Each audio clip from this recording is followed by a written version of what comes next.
Bag, a real-life comedy podcast designed to lighten you up, make you laugh, and get you off your ass. Now that's Kristen being Kristen. Are you freaking kidding me? Start the show. What's up, everyone? It is Kristen. I am Kristen being Kristen. This is Chicken in the Bag podcast. This is episode 6. Anybody that is new to the show, what it is we think that life is full of variety, and the more you throw in the pot and stir it up, you never know what you're going to come up with. I'm really excited to have my friend Hernan Sias on. He is part of the Business Bros podcast, so we're going to get him in here and get the show started. Say, what's up, Hernan? What's up? What's up? I loved your intro, and then I was like, "Who's that guy talking? Who's that guy? Who's the voiceover on that thing?" Because it's you, my friend. It's you. So first and foremost, anybody that doesn't know, I met you years ago through Twitter. We messaged it back and forth. We just kind of caught each other through, I don't know, either a Gary Vee post or something. We started kind of connecting. I started shooting the shit with you, telling you I was doing comedy. You've been really supportive, cheering me on. Had you on my Instagram live show a couple months ago, and you convinced me to do the podcast. And so here we are today, and I'm having you on as a guest. So welcome. Dude, podcasting changed my life. I hope it does the same for you. I mean, you've already been putting out content, and just from when we first met and you did the stand-up routine, and I saw the reminder, like, this was you so many years ago. I was like, holy crap, time flew by, right? I know, right? But you've been putting out content like crazy. And like, my question to you is, how has that changed your life? You know, it's been really fun. I think, like, I always thought that because being a bartender, I love talking to people in person. Mm-hmm. And that's why I was so hesitant to just turn the camera on and start talking, because I like to have the vibe with the people. And then doing the IG live for the past year. It's been a year in April. It's crazy that's how long that's been. Isn't that nuts? And I really love having conversations, and that's why I really wanted to do the IG live and a podcast, but I didn't know where to get started. And then after having you on, you're like, you got to have a podcast. I was like, all right. And then I've been really enjoying it. So this is going to kind of be, you kind of learn as you go along, talking to people, what you like to talk about, what you want to like bring to people, and what type of conversations you want to facilitate. And that's what's been kind of fun about this. This is like another level. So yeah. Dude, it's funny how you fine tune your message. You think you know what you stand for, and you think you know what you want to talk about. And then after episode 1 and 2 and 3, you start doing it for a year. You're like, okay, am I just repeating myself? Yeah. And you kind of are, right? You kind of are repeating yourself, but that's you. Like, you're defining you, and you're just getting really like laser focused on who you are and what you stand for. Yeah. And I think what it is like, I like having conversation with people in general, because everybody has a different story. And that's one of my favorite things. I think so many people don't realize that they're special, that they have a superpower, that they have a gift. And I mean, we all know it about ourselves, or hopefully we know it about ourselves. And then we want to bring that in other people. I know that a lot of you have a really interesting story. So we're going to kind of go through a little bit of your backstory and how the podcast came up. But, you're a businessman, you're an entrepreneur. How did that journey start for you? Like, where did you grow up? What was your childhood like? And did you always have like an entrepreneurial spirit, or is it something that came as you got a little bit older? Nah, growing up, we didn't have much of anything. Like, the only thing I knew about money is that we didn't have any. Like, my parents, my mom's side of the family is funny. Like, they pretty much run like the church that we grew up in, right? We grew up Seventh-day Adventist. So we would go to church on like Wednesdays and Friday nights and Saturdays and Saturday nights. And like, it was like, and then everything in between, all kinds of stuff. And my dad goes because he supports my mom, but he's not really huge into the whole church thing. But I remember we would sit at church all the time, and he would always have this like yellow pad of paper, right? And he's writing these numbers down, and I would always look at them and like, what the heck is that? And it was just an accounting. It was our budget of how much money we didn't have, right? So I knew what we were spending on groceries. I knew what we were spending on whatever else, and that we just didn't have it. And he was trying to figure out while we were in church, right, how we're going to make it month to month. Because like most people, there's just too much month at the end of our money. Yeah. So I didn't know anything other than that. And the other thing is, church has been a huge like perspective shift. Like, if you grow up in a church, it's all about at least in the Christian faith, right? It's all about the story of Jesus and how he worked with, beggars and poor people. And it's much easier for a man to go through an eye of a needle than to get into heaven. Like, you have all these different things about trying to be good to your fellow man. So it was kind of, I actually grew up kind of opposite. And right now I'm reading this book called You Can Do Anything If You Only Knew What It Was. And it's really making me kind of look back at my past and be like, what's the hurdles? What are the things that stopped you from doing them? And I think, in being able to kind of reflect back, religion was a big stopping point. And even to this day, I feel like I have this fear of success because I can't go, like, it's like, well, you're too successful. Like, shouldn't you be giving back? You should be giving back. That's such a great point, Hernan, because I think that's what so many people struggle with, because that's one of the things I was thinking about. Like, what is my hurdle with certain things? Like, there's certain words or certain businesses I'm like, I don't know how I feel about that.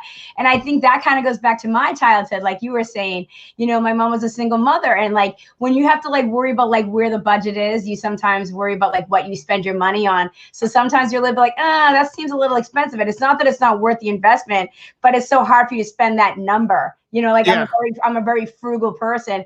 And through certain things that my husband and I went through in our early years when we were first married, we got hit with a lot of like hits financially. Like, we had a fire and a work injury. So we didn't really have a lot at a certain time. We had to really be careful what you were spending. And I became very frugal, and it's hard for me to like make that switch. So I can completely connect you on that level, because you're a giver. And I think that when you do that, I can understand how you're like, ooh, so it does hold you back a little bit sometimes. It does, but it also has its positive side too, right? So on the downside, I give a lot of shit away. Like, I give a lot of stuff, whether it's been money, whether it's been of my time or of my knowledge, and my wife gets irritated, right? Because she it's not like she grew up with a ton of money herself, right? Yeah. But on her side of the family, it's like, hey, dude, I do the work, I get paid. Like, you know what I mean? Like, that's just it. Like, everything has a value, and that value has to be monetary. And so whatever happens, if I exchange a certain amount of time, it's worth something.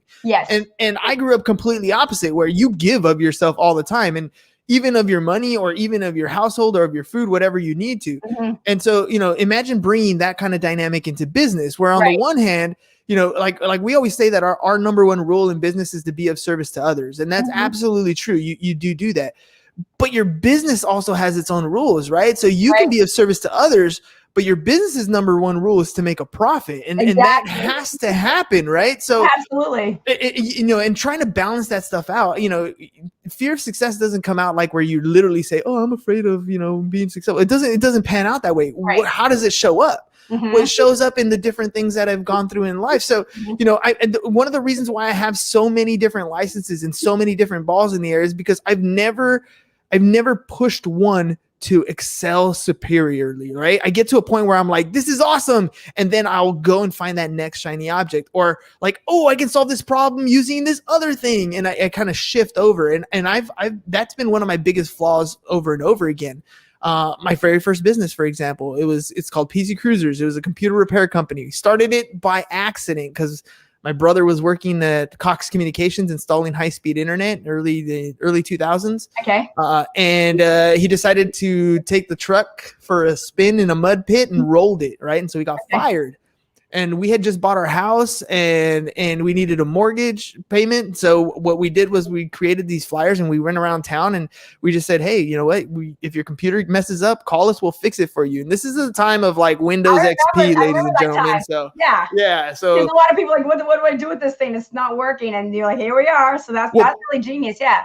Porn was our friend, because everybody who got into high-speed internet at some point was like curious, hit that button. And back then there was no ad blocking. There was nothing like that. So as soon as you did something like that, boom, like everything got infected in your computer, and you just had struggles after struggle after struggle. So you needed somebody quick. So that's how we built our business. That's cool. And we got to a point where we started making a lot of money. I dropped out of college. Everything was great. Yeah. And then James joins the Navy, and he bounces, right? And so this is a pinnacle point for me in my business career. So I didn't know anything really about computers. I didn't know anything about business. All I knew was that, hey, if I hand out these flyers on a regular basis, people call us, right? And we do the job, and they pay us for it. That's cool. Right. Now, at that point when James left, I ended up deciding my decision was to shut this business down. And when I did that, I went broke. I found out I personally signed for things. I had this corporation that I didn't actually use as a corporation. I had never filed a tax return before. Like I did all kinds of stuff that I didn't know. Right. But right, because you didn't have like, you were just learning as you go along. So that's like business mistakes 101. We've all been there. We've all thought, oh, this is a great business. I'm going to invest in it. It falls apart. You lose all your money. Everyone goes through a different phase in those earlier years, because nobody has like that business mentor. You just have an idea and you try to go with it. Wow, that must have been, so what was that like going from like doing really well and then kind of like losing everything? It was humbling. I mean, it was horrible. I mean, I went from bought my first property at 20, then we bought an investment property in Vegas and we were making money from business all the way down to I got nothing. I'm moving in as a roommate into somebody else's apartment and like I'm about to get married here in a few months. Like it was pretty, it was humbling. It sucked. You have a good woman because she still married you. Right? You like, want to know something funny about that? Is doing good, and now he's like, I don't got shit. And you're like, okay, I'm gonna marry you. When we first started talking about marriage and stuff, I was like, baby, you're gonna have to sign a prenup. Like things are just going good. Like I don't want to make, I just want to make sure it's the right thing. Boy, I ate those words, right? Because good. She's like, what about the prenup now? She'll even throw it in my face sometimes. I know. She's like, what about that prenup? I'm like, babe, you were there at the bottom. You deserve everything you got. I love that you say that too, because there was somebody that was talking about like, I think there's a lot of comments about, a lot of women only like guys that have money. And I saw this really cool quote. I can't remember how it goes, but it says something like a strong woman doesn't see a man, doesn't use a man as like the ladder up. They kind of build it together. And I love that your wife seems similar to me. Like me and my husband are kind of ride or die. You know what I mean? Like we've been through the lows, we've been through the highs. And I really think that early on in a relationship, you have to kind of decide if you're going to be with somebody who's got entrepreneurial spirit or somebody that is a visionary. You got to understand that you're going to hit some bumps in the road and buckle up because it's not always going to be the easiest ride. So that's really cool. And so how did you guys what did you do going started? What was the next thing you kind of got into? Yeah. So as soon as that business went under, I mean, by the way, going under was the best business education I've ever had. Like this is where I learned how a corporation actually works, right? Mm-hmm. This is where I learned about, co-signing, and I learned about, what are these employment taxes and payroll taxes and, all these different things. And so the first thing I did was I enrolled in tax school. And I was like, okay, well, I'm going to go figure out who Uncle Sam is and why was he taking all my money. So I enrolled in H&R Block's tax school and I just dove deep into tax books. I was like, I need to know the rules, right? Wow. And this is where I tell students all the time that are in my classes, I'm like, when you play Monopoly, I got to like, right there, there it is. There, I got Monopoly sitting back there, and it always reminds me the first time you play Monopoly, you suck, and the reason why you suck is because you don't know the rules. Right. Well, the same thing applies to life. Like there's the financial rules, and as soon as you know them, mm-hmm. now you have a better chance of winning because you have different angles that you can go at, right? And so, once I learned some of these rules, now I became a lifelong, tax person, and I went back to school. I got my degree in accounting because I was like, okay, the way we did accounting in that first business was the money came in. Yeah, the money came in. I paid the dudes that were working for me in cash. And if there was money left over, it was a good day. Like that was the basic accounting. So Hernan, you hit a couple things that I really think are so important for people to understand because it's so true because we really don't teach finances to anybody. We live above our means. You know what I mean? People see flashy things and they want, and they don't understand why they shouldn't. And I've met a lot of other people that in their older years are really trying to correct those bad lessons that you set at a young age. So that was very smart of you that you said, I got to learn how it all works. You went down to the bottom and you figured all that stuff out, and then I think also understanding taxes and understanding businesses like the LLC, like there's just so many different things when you're first starting off, like, do I sign up this type of corporation or this type of corporation, like an S Corp, an LLC? Like those are all such important things. And if you don't have a good business mentor, you're going to hit a lot of bumps in the road. And you might just say, forget it, I'm going to go work for somebody. But knowing the fact that you said, no, let me just learn the backgrounds, I'm still going to do it, but I'm going to do it the right way. So that's very smart. I love that. Yeah, well, yes, it was smart, but on the other side, I didn't have a mentor. Even then, right? Even then, I'm going to tax school, I'm learning stuff, cool, I'm becoming more of an expert in that field. I'm going to school and I'm getting my degree in accounting, cool, I'm becoming more an expert in that field. And then, then I ended up teaching tax school for a guy over here in California at Micros Financial Training Center. They do licensing for insurance agents, real estate agents, all that stuff. And the rule was, if I worked for that company, I can get any license I want. And so then I got my insurance license, right? And then I got my real estate license. So I'm getting all these professional designations, but not once did I go out looking for a mentor. I was still of the mindset of, well, cool, I learned it, I can do it myself. I learned it, I can do this myself, right? It's all the same type of thing. Like I can do it on my own, and that's just not necessarily the case. I can do some stuff on my own. Yeah. But, having that business mentor, they'll tell you the difference. Like, right now I started rereading Cash Flow Quadrant, because I'm reading books and kind of using them as my stories, Instagram stories, right? Content pieces. And so in that book, he talks about the cash flow quadrant, the B, the S, the E, the S, the B, and the I, right? The employee, the self-employed person, the business owner, and the investor. And I've spent so much time in the E&S side growing up, and that's all I knew. I had uncles that, they would lay carpet or paint houses, and I'd spend summers, laying carpet and painting houses. Right. I learned to be self-employed, and I learned to be an employee, but I never learned from anybody how to be a business owner or an investor. That stuff I did what I learned in the other side, in the E&S side, which was figure it out and do it yourself. Right. Man, once I started podcasting, if I would have done that so much earlier on and have met so many different people, it would have changed things dramatically, because I would have realized that on one side of the quadrant, you're doing everything yourself. And on the other side of the quadrant, you're finding qualified people and good people to work with and mentors that have already done it, so that you don't have to step in the same shit that they did when they were going through it, because that wastes a lot of time and a lot of money. Yeah, I think a lot of people do. I guess hindsight 2020, it's probably part of the journey. And then now, I think it's also, it was a different time when you were actually learning a lot of this stuff. I think some people don't realize how much opportunity is out there right now. With Google and YouTube videos and all the books that are out now. You can learn so many lessons and so much stuff about business that really wasn't, available, when I was as young. I'm sure there were some, but just the multitude of stuff that's out there now it's fascinating how much information is out there. One of the things I love about you is that you really try to be that type of person for other people. You try to give that information to people so they can kind of get themselves going. And I know that you're a big believer of the gift is in the giving. And what are some of the things that, you get out of that? What do you like about helping other people kind of miss those, get going, or getting over those mistakes?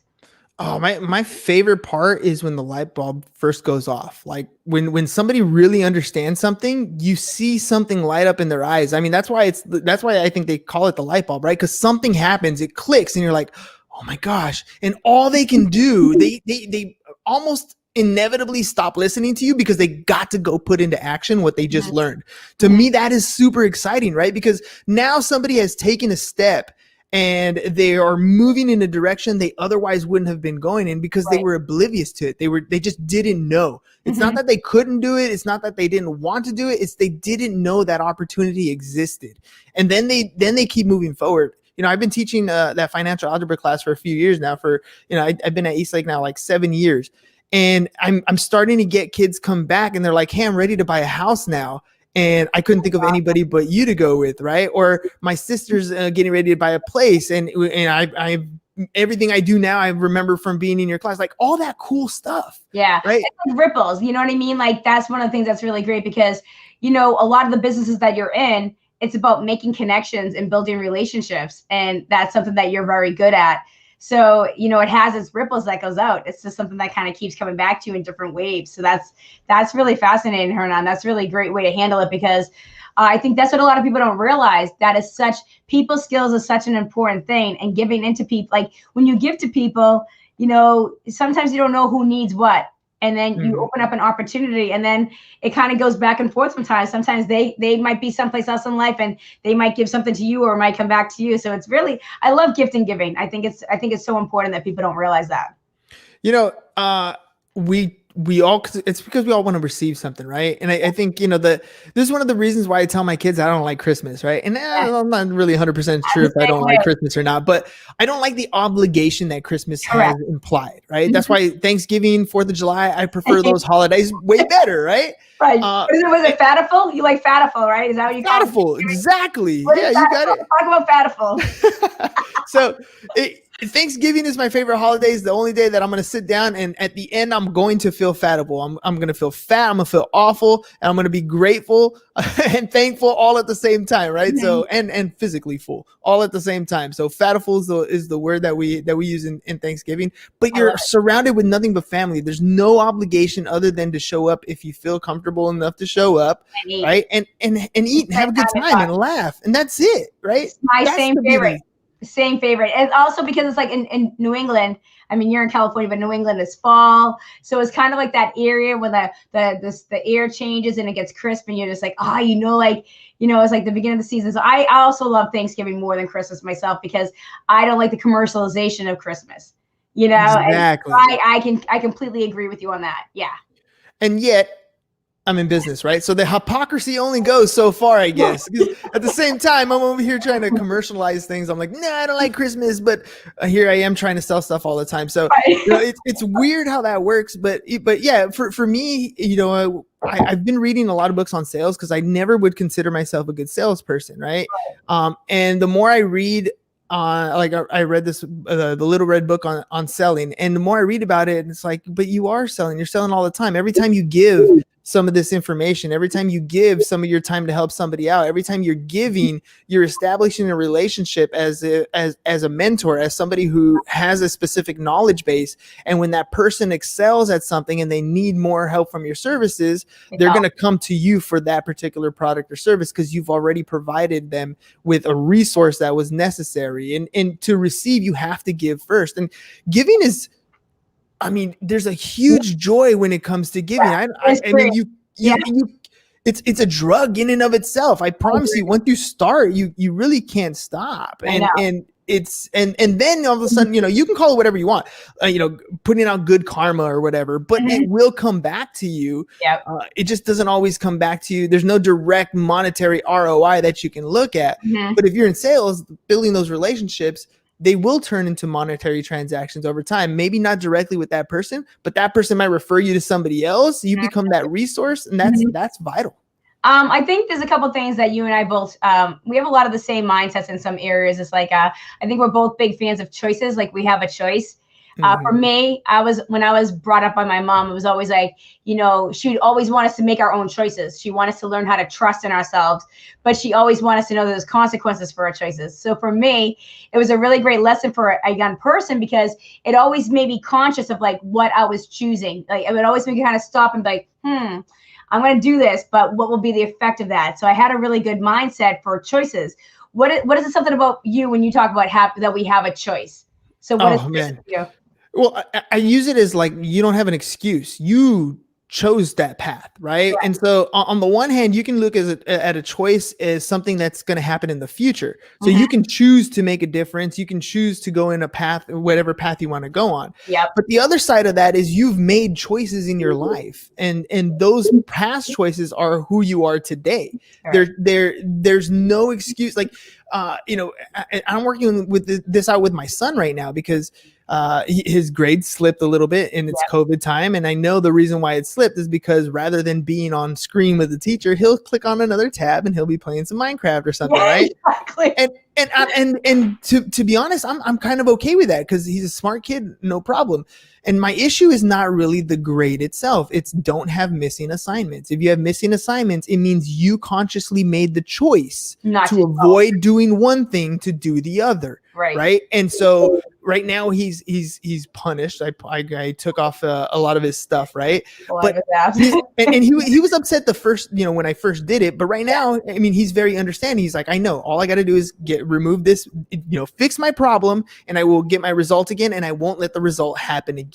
Right. But it's the consciousness of I've made this choice and now I am dealing with this consequence that I want my kids to understand because, my daughter, big spender. She gets her birthday money or whatever, and she blows through it like nothing, right?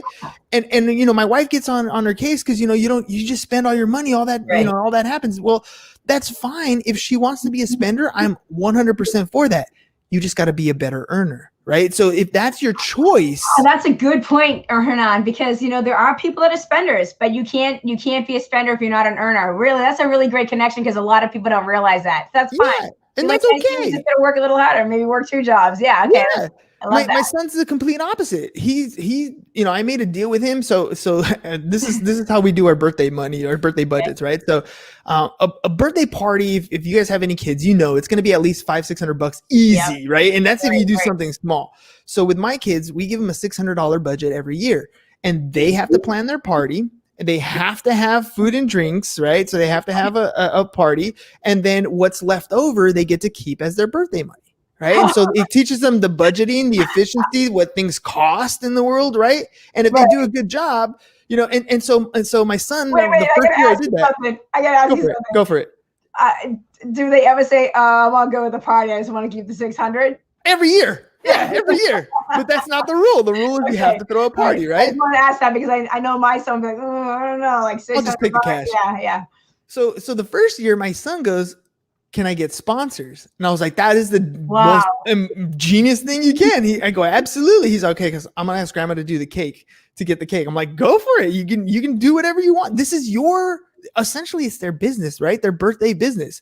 And so, how they structure the way they want their party, if they want it live, if they want to do, this year my daughter had to do a drive-by, which kind of hindered. It sucked because she's the one who will spend all her money on the party. Right. But she loves to have the people over. Yeah, she's I how old want is the she right event. now? How old? She is 12. Are you gonna have to up that budget for the 16? You know what I mean? Oh yeah, definitely. Yeah, I know. Not looking forward to that.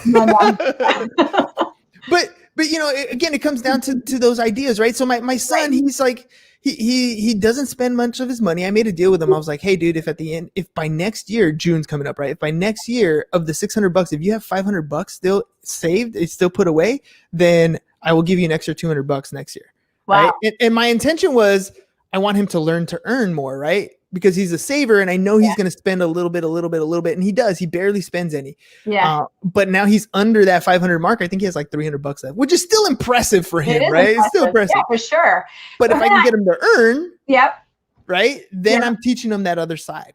I love it. I think that's such a really cool concept, because I think that's what a lot of parents make the mistake. They think that they're going to teach their kids later, or they don't think they should have conversations with kids when they're young. But, I was thinking back, like, I don't know if you saw, but I posted a Mr. Rogers video yesterday. And just because I saw the movie with Tom Hanks, and it really made me think, like, I've been really reflecting upon life a little bit lately. Like, you know what I mean? Like, I had some things that kind of hit me over the past year. I mean, like, I think coronavirus made a lot of people think about simplicity, what's important.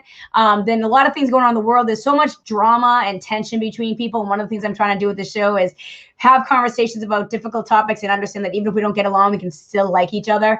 And one of the things I really thought about is like conflict resolution. And I think one of the things that was so great about Mr. Rogers when I was a kid, because I'm almost 50. So, we grew up with him. And he would always talk about the tough stuff, and he would, give you both sides of the story and like, let you understand what your emotions were and how to handle them, and let you have those conversations. Where nowadays it seems like a lot of people like, oh, I don't want them to be heard, or I don't want them to see that, or, and you don't really give them the tools that they need to succeed, because they're not being exposed to it. So I love the fact that you're kind of being proactive with your kids. Like, you're talking about money at a young age. That is going to take them so much further, and you're going to save them so many problems in their 20s and 30s because they learn fiscal responsibility.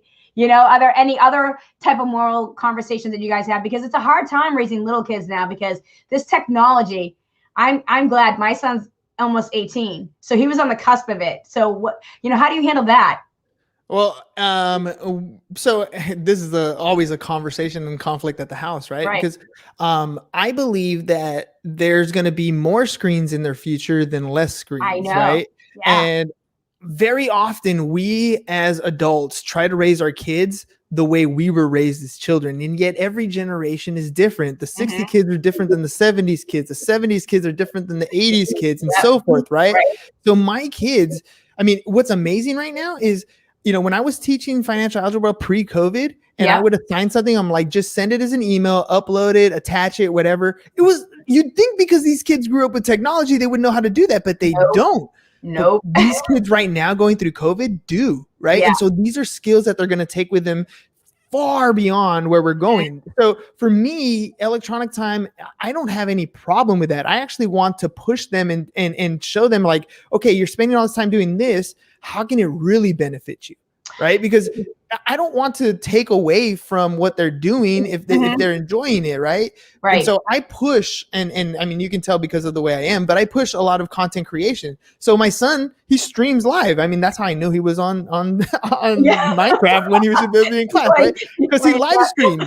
And so, while I'm doing my work, I'll put it on my phone and I can hear his conversation. And he's great. When he's online, he has great conversations, descriptive, very good. yeah. He's streaming. So, as he gets better at that, we'll look at different ways to do that kind of monetization strategies for what he's doing, right? Yeah. Because why take away from their passion and their creativity when it can be used as a tool? That's my only down. I totally agree with you on that, because that's something I will say for me being I think one of the reasons I'm so open to I pulled my son out of school after 8th grade just because he had learning issues and it wasn't really the right fit for his learning style, but he was super creative, like you were saying. And I felt like, why am I going to hold him into this box that doesn't really serve him when I feel like he has this opportunity to really do things differently? And I think the reason I felt that way is because of technology. And I see all these other people that are doing things differently. And I realize the world that we're raising our children in isn't the world that we came up in. The jobs and the careers and technology is going to take things a whole nother level. So I think that's very smart as a parent, because you're embracing it. You're embracing the good side of it, and you're saying, oh, this could actually be an opportunity. Where a lot of parents like, get off that game, get off that game. Like, yeah, but that game, they could be making their own game in 5 years from now and retire you. Like, you know what I mean? So you just don't know. That's a smart concept. A lot of parents are fighting it the wrong way. I understand that you need to limit it and maybe you need to be more involved, but I think as a parent, you have to get involved in it, understand it. What are they watching? Maybe make it into a discussion. Maybe you can kind of take it into a way that you teach a lesson. So, you know what I mean? So I think that's really smart, and he's already streaming. Good for him.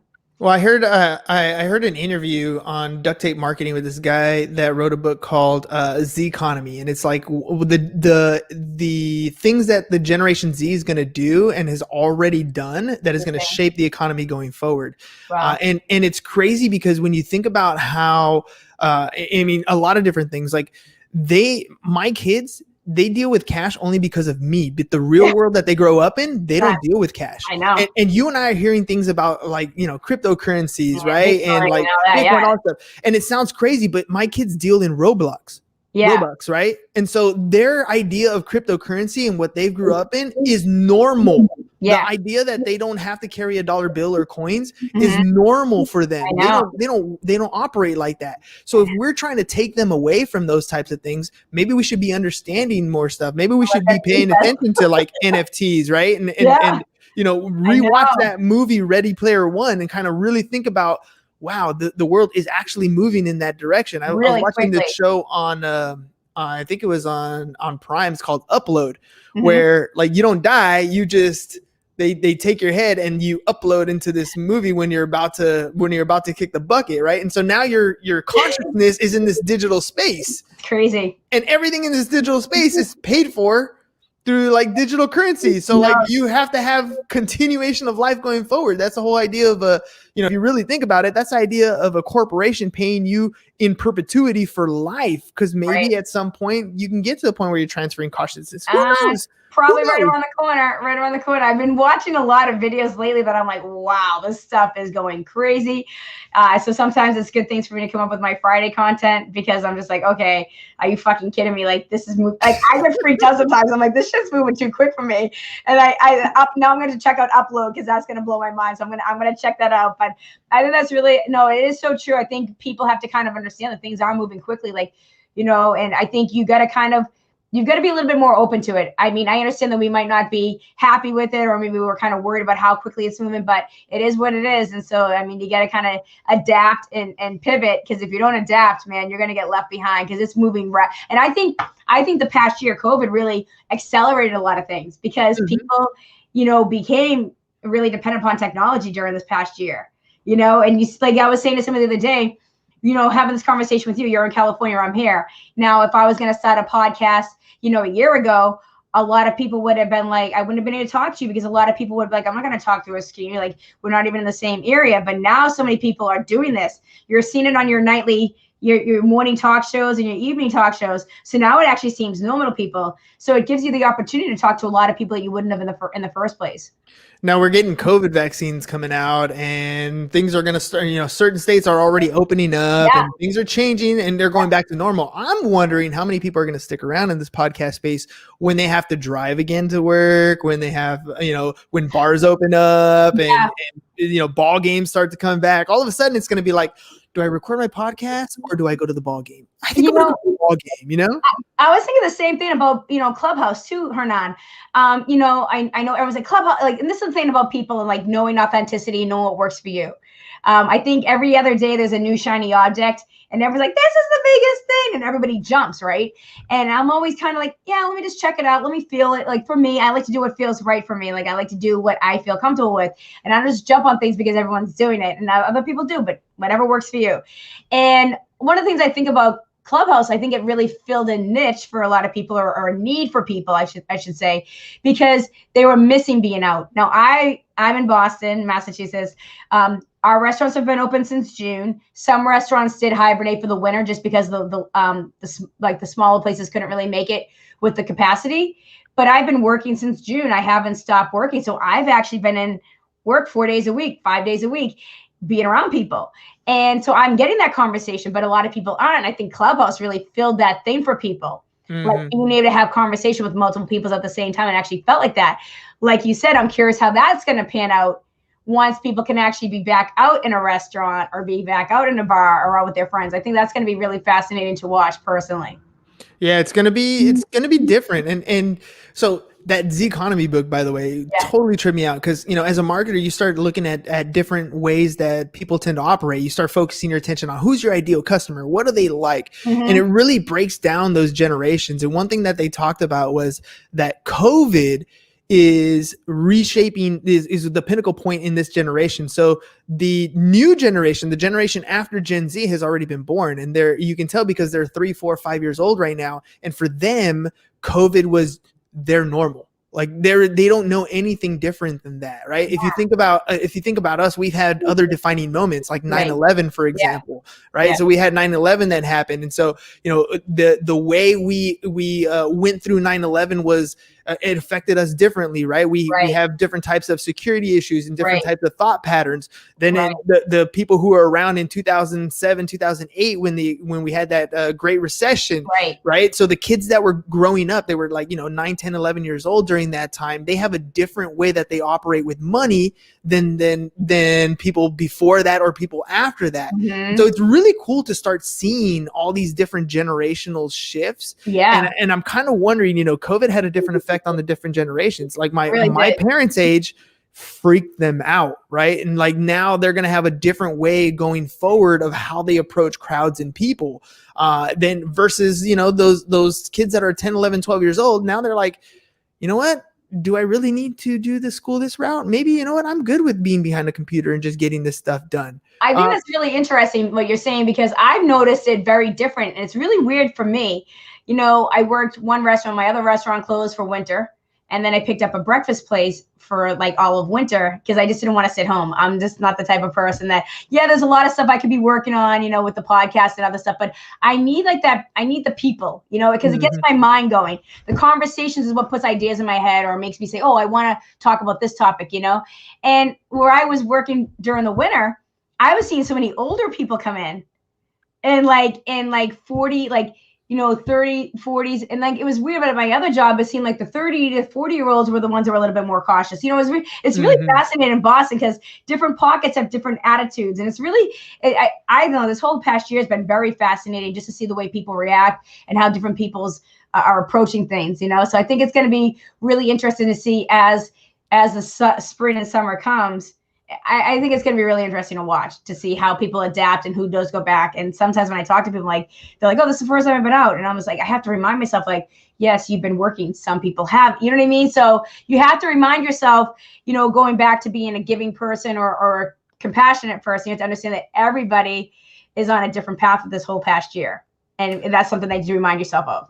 I wonder what it's going to be like afterwards. You know what I mean? Like, do you think people have become more tolerant of what's going on? I mean, we've only been able to really see screen opinions, right? So your Right. opinions of people on TikTok, opinions of people on Instagram, Right. opinions of people on Facebook, because you haven't really been able to sit down and have that interaction I and have. that deep conversation about stuff, right? It's very superficial in what we're It's seeing. very split. You know, that's one of the reasons I really wanted when I started this podcast. I was like, I really like chicken in the bag. I really want to just like mix it up because I really feel like every topic is like here or here, and there's nobody here. So a couple weeks ago, I was like, I just kind of want to approach life as a Venn diagram because, you know, like I'm so sick of it being like, you're wrong, you're right. Because it doesn't really help us get anywhere. Just by, you have to say, that's your feeling. I understand where you're coming from. Explain, maybe I'd like to hear why you feel that way. You know what I mean? I wish that was more of the dialogue than just forcing why you're wrong or you're right. You know what I mean? And so for me, I think that's what's fascinating, because when I go to tables and talk to people, you kind of just kind of kick back and you like, people all have a different opinion or thought process. So you get to kind of hear everybody's point of views. And I hear a lot of different aspects, point of views, outlooks. And it's really, to me, it's very interesting. And that's why I love being with the public. Yeah. You know, you just learn a lot about a lot of different mindsets and thoughts and feelings on things. And then you kind of have to like mix it up and be like, oh, that's interesting. I want to see if we can kind of talk about that. And I think one of the things is we don't really like to always listen to other people sometimes. Let's listen, let's ask questions. It's okay to question things. And I think that's what's fascinating. I think it's funny how, I do a lot of talking behind the mic and when the camera's on. Right. But if you know me in real life, the truth is I do a lot of listening. And like, even on my show, I do a lot of listening. I'll ask questions and stuff, and I'm interested in what people have to say. But what makes me unique is I actually enjoy listening to people's stories. Mm-hmm. And it's funny because I've had conversations with people, you know, they'll come over to hang out. They're like, dude, you don't say very much. I'm like, I know, but I was listening to what you were talking about. Right? Like, you know, that's good, because they were saying that. I think I put a quote out the other day about that, because they were saying in difficult situations or difficult times, the best thing you can do is listen, to not to respond, but to hear what the other person's thinking and feeling. And I think that's something that we kind of got away from in society. We don't really want to listen to another person's thoughts or feelings on a topic. We just want to explain why they're wrong or right. And I think that doesn't really get us anywhere. So I'm hoping that people, you know, open up to have more dialogue about different things as we kind of come back into the society and be around each other again, and maybe understand that maybe, you know, I was talking to somebody today for a pre-call for a podcast coming up, and, you know, we were both in the service industry, so we feel differently about certain things because we experience it from a different point of view where other people. So I think that's what a lot of people don't understand, that everybody has a different point of view from their own personal experience with the situation. So that's what I think is interesting. But that brings me to another thing that you talked about, is victim of circumstances, or a victor. And that's something I'm obsessed with victim mentality and victor. So can you talk a little bit where you got from that and what you like about that? Yeah. And I think this comes down to the whole idea of choice that we were talking about earlier, right? Everything that happens in your life, you have the ability to respond to it, right? So that's the core word, right? The responsibility is your ability to respond to a particular situation. Mm-hmm. So, it's like when you're about to give a speech, maybe you're in class, right? And you're going to be presenting next. What do you start feeling? You start feeling your heart pounding. Right. You start feeling a little flustered, butterflies in the stomach. Mm-hmm. So you can tell yourself one of two things at that point, right? You can tell yourself you're anxious. I don't know if I can do this. I don't feel so good. Or you can do the flip side. All right, I got this. I'm excited. I'm pumped, right? Both of those feelings feel physically the same way, right? But it's what we're telling our mind that makes all the difference in the world. So when you come across an obstacle, right, this is either the thing that's going to stop you, or I'm not going to let this thing stop me. Like, this is okay. You're in my way right now, but I'm going to beat you. Right. It reminds me of like playing Mario Brothers. And I know that is a little older, but playing Mario Brothers, like you would play a level and it would beat you and you wouldn't just turn the game off. Right. You just do it again. Right. And try something else and try something else and try something else until all of a sudden now, like I pop on Super Mario Brothers, I can beat the whole game in like 25 minutes. Right. Cause I know my way around. Right. But you didn't give up. And that's the key, I think, for a lot of different things, is you choose everything that comes your way. You're choosing to make it part of your life in a positive way or in a negative way. You can choose that when somebody's picking on you, that they're knocking you down, or they're just telling you something that maybe you don't want to hear, but it's some useful information for you to know. Right. I think that's that's such an important thing because I'm such obsessed with the truth, and I always say like the truth hurts, but I mean, but you can't grow without hearing the truth. And I think that's one of the things that I think is so important to have uncomfortable conversations or try. I think sometimes it's the approach of how you tell the truths, right?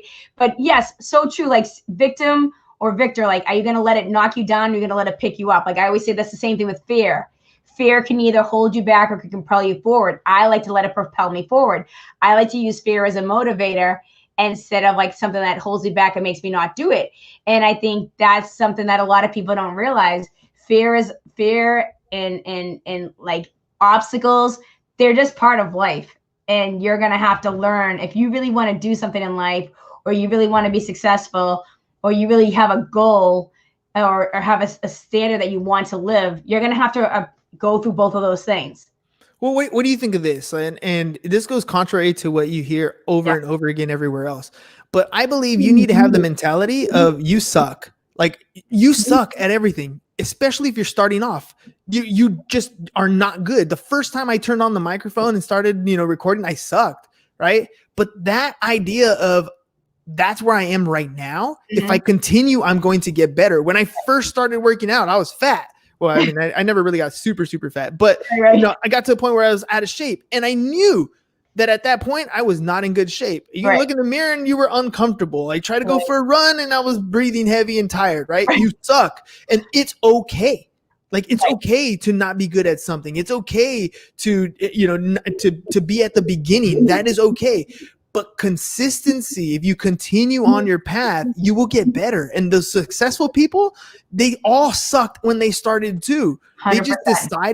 They just decided at some point that they were going to continue moving forward. And they were a victim at first. They were a victim to being unskilled. They were a victim of everybody else telling them, hey, that's not for you. You're never going to do that. Like they're a victim at first, but they choose to understand that, yes, that is me right now. Right. But that is not going to be me in the end. And the end is a progress. And that progression, that you just liking the fact that you do it, where, now I get up in the morning at 4:20 every morning. I do my 200 push-ups, 200 sit-ups. I run my route. That's my routine. Right. It becomes who you are to set myself up so that I can continue to do the other things. I'm victorious because that routine got put into place and because I got better at it. I am not the fastest runner. Right. I don't do the most push-ups than anybody else. I just do it daily. So I got good at that one thing. And that's where you become successful. It's such a great point, because I think that's what so many people don't realize. They just want instant gratification. It's like, I think that's why we just want the easy fix for everything. We want the fast pill. We want the thing that's going to make it better. We don't want to turn on the podcast and only have 3 viewers. We want to have 1,000 views, and we want to go viral. And it's like, and I'm such a fan of like taking your time. Like I told somebody the other day, like I have this podcast, you had me ready to go months ago, but like I had a lot of things that were going on in my own personal life. And I said, you know what? I don't mind if I take a little bit of time. I really want to start having these conversations when I'm in the right place to have the conversations, because I was juggling a lot of things and I didn't feel like it was the right time. So I think, you have to be honest with yourself and say, is this something I'm doing because I want XYZ, or am I doing it because it's something I'm passionate about? Am I doing it because I think it's going to make me famous, or am I doing it because this is what I really want to do? So I think that's what a lot of people have to have, that honest conversation with themselves, and then be willing to not be the best. Yes, you're not going to be the best. I mean, the first time I decided to jump up and do comedy, I had no idea what I was doing. I was like, and I still look back at some of my early videos. I'm like, oh God, I just like dumped all my information on stage and shook it up. And I was like, what the hell is this chick doing? But you're only going to get better at something the more you do it. My first episode of my podcast, I didn't press live twice. I lost the whole entire episode. It sucked. You know what I mean? When I called you, like, what did I do wrong? You're like, you probably didn't hit live twice. I'm like, yep, that's what I did. But you have to be willing to go through those growing pains, because, you're going to, you have hundreds of episodes now. And now you look back and you probably look at, wow, look at how much I've learned in all this time. So, be patient with yourself. Give yourself the opportunity to at least try. If you don't like it, you don't have to keep doing it. But if you like it and it's something you're passionate about, you're gonna get good at it. The more you do it, it's like making it a routine, like you said, being consistent, putting the work in. You'll get there. Every day, every rep, everything you do is an opportunity to learn something new. right? So every time you hit the go live button, every time you post something, every time you go do that workout, you're learning something, right? It could be something as simple as, you know what I do in the morning, it's better if I read a book or listen to an audiobook than if I listen to music. Maybe at night, my night workout, or if I don't do a night workout, but if it was, maybe that's when I need that extra energy and it's music time. Or, you know, you start to learn what works for you. And just improve in that and realize that, you know, the reason why you're doing it is because you got to learn something. The learning happens as a result of you taking action, right? Don't name it failure, right? I took action, it didn't work. If you keep telling yourself that every time you take action, it didn't work, you're telling yourself it didn't work, rather than I took action and I learned this, right? Because now you take action, you learn something, you can improve upon that. That is such a great lesson for so many people to take, because, you know, we don't like not being good at something. We want to be liked. We want to be good. We want to get all these great, feedback from people.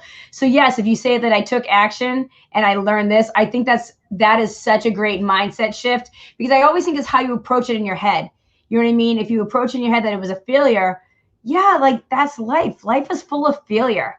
That's part of it. The bumps in the road is where your greatest lessons come from. So I love that you said that.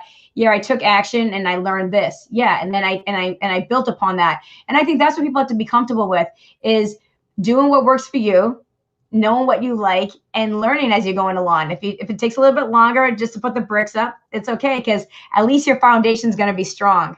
You know, it's better than trying to do 4,000 things at once and not really be that good at anything and then have it all just kind of crumble, you know? So that's I love that. Very, very, very good information.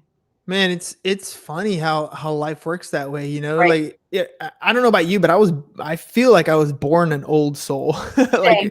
you Yeah. know, like I didn't really get in trouble very much. I kind of was aware of, you know, taking certain steps, and I didn't jump off of roofs or, you know, doing major crazy stuff.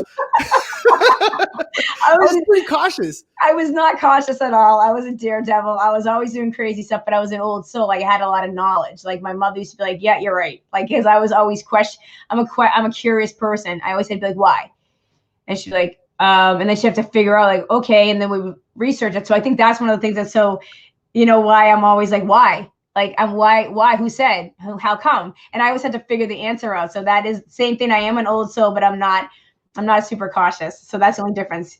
Well, I'm gonna take this back to kids now. Like when your kids ask you stuff, when my kids ask me stuff, I try to give them the straightest answer I possibly could. And I know growing up, my parents probably would have censored it more. But, you know, and my wife and I often, you know, disagree with this aspect. But for me, I'm like, look, the truth of the matter is they came to me for a question, when today's generation doesn't need to come to me for anything. They can Google the question and get the answer. So I'm not here to provide them an answer. I'm here to provide them my answer and my reason.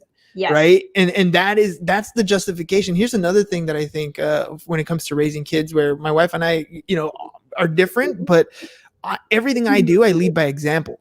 So like when the kids bedtime is 8:30, guess what my bedtime is? 8:30, right? Because that's what time I want to be able to go to bed. It's usually I end up going to bed about 9:30, but that allows me to get the sleep that I need so I can get up at my 4:20 time and be comfortable with the rest of my day. So when I tell the kids it's time to go to bed, they respect it more from me because it's the time that I go to bed, right? If I tell them you need to get up and go work out, you need to run, they respect it more because I'm doing it. They see me do it, right? You know, and I think that makes a big difference when you're talking to people and trying to influence whatever it is that you want to do. Is you have to be the example. You have to be the one who shows up and does it. Otherwise, they're going to call you on your bullshit, right? Bullshit, 100%. It's like, do as I say, don't do it. You know, I've always hated that, like, you know, just because I say so. Well, that kind of, it's not the right way, in my personal opinion. Like, you know, yes, there are certain things that you're supposed to do because your parents said so. I get it. They're giving you your moral code. But at the same time, you want them to have value and like why their thought process. The more flexibility you give them to the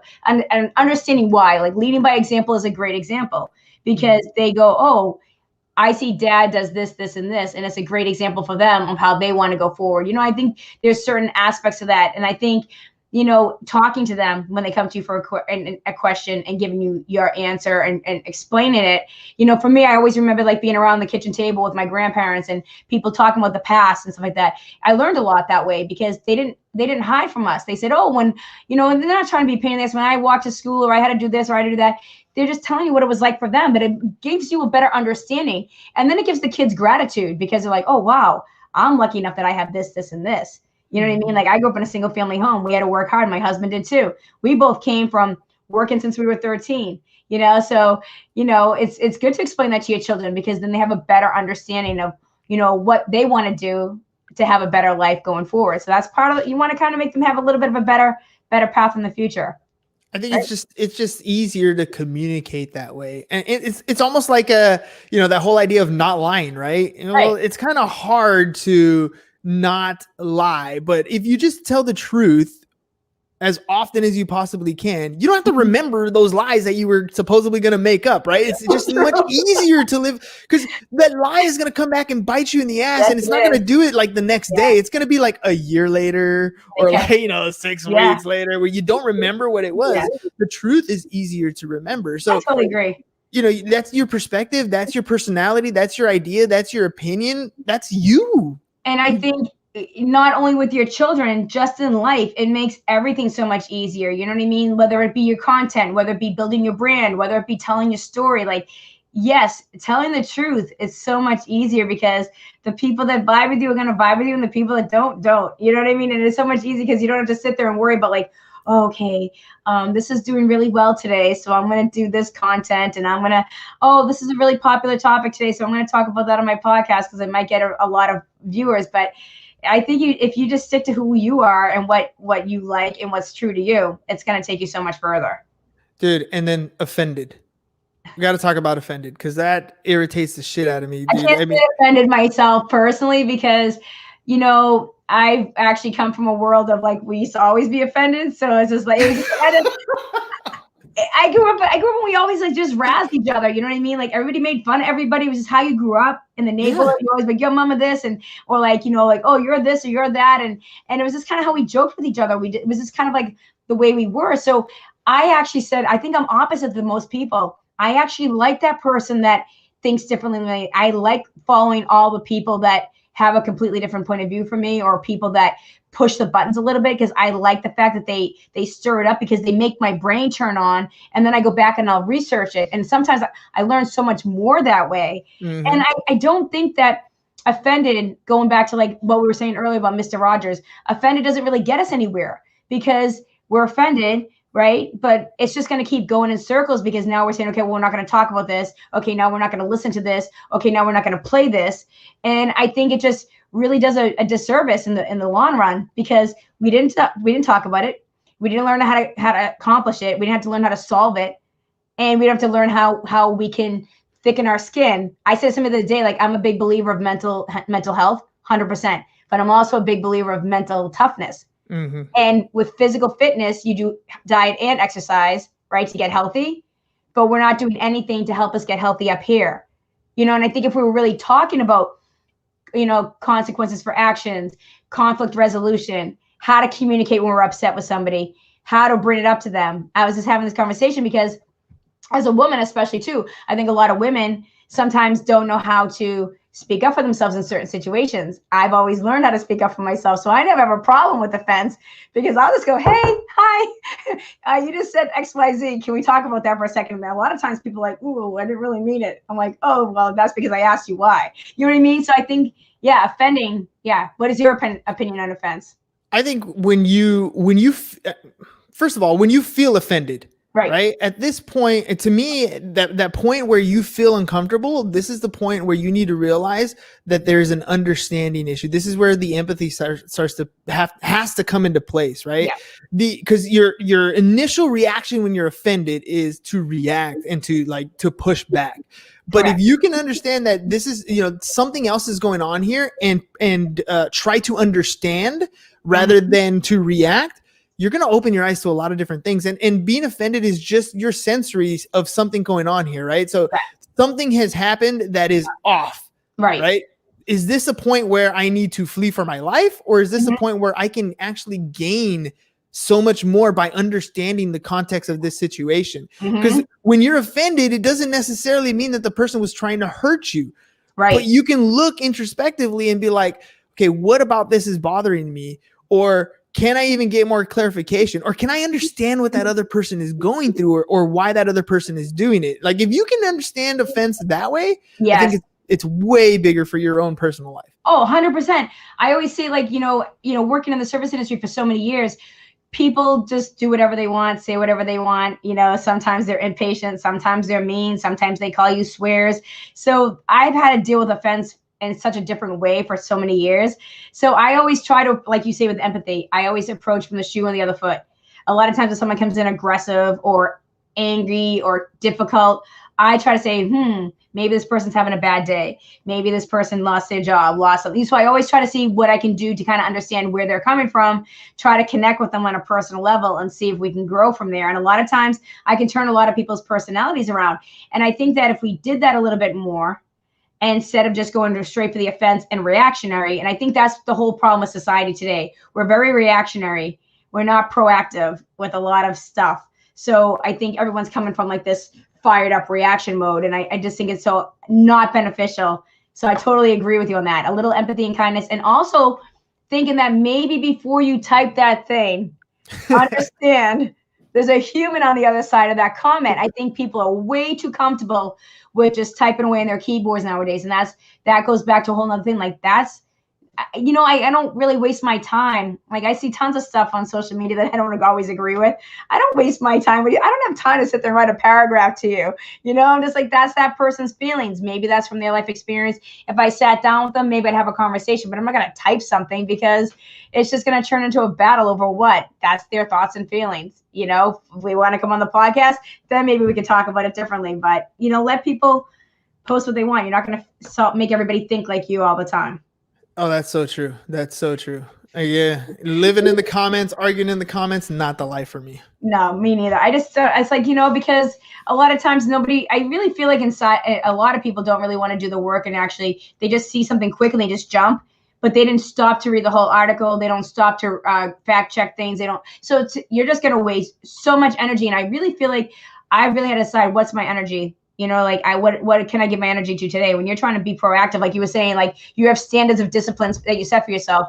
That's what you have to focus on your day, So I think people have to be a little bit more disciplined, focus on what they can do about themselves, look within themselves, and then go from there. You can't fix everybody else. But if you're all perfect here, then you're good. But I don't think any of us are perfect here. So we should probably give everybody else a little bit of a leeway because until you yeah, you can't change other people. You can only change yourself. Absolutely. That's it. Oh, so before we wrap it up, is there anything special that you're working on? And where can people find you? Yeah, I'd love if you guys come check out the show. Just go to www.businessbros.biz, and our landing page is just a simple menu. So if you need help with creating content on a regular basis, so we can post stuff on your social media, so you stop being invisible, start becoming visible, credible, and then profitable, we can help you do that. We do testimonial videos as well. And then if you need to start your own podcast, we'd love to help you do that as well. Well, that's awesome. Hernan, it was so great actually hearing like a lot of your backstory because we are friends, but we've never really got to have like a long conversation about everything that you're doing. I just think that you're a super positive person who does great things, and your podcast has been going so strong. You're involved with so many different businesses, and you're a great dad and person. I always love that you're always reading a new book that opens my eyes that I want to go check out. And you are so helpful when it comes to getting yourself started, and I appreciate you getting me started. So thank you so much for joining us today. Well, thanks for having me on. You will. Thank you so much. And I will talk to you soon. Everybody, thank you so much for tuning in to Chicken in the Bag podcast. I will be back next week, episode 7. And thank you. Have a great day. This episode of Chicken in a Bag is over. She's got to get back to being a mom, wife, bartender, therapist, comedian, real life stuff. But you can catch more episodes of Kristen being Kristen on YouTube. Don't forget to subscribe. Catch you next time.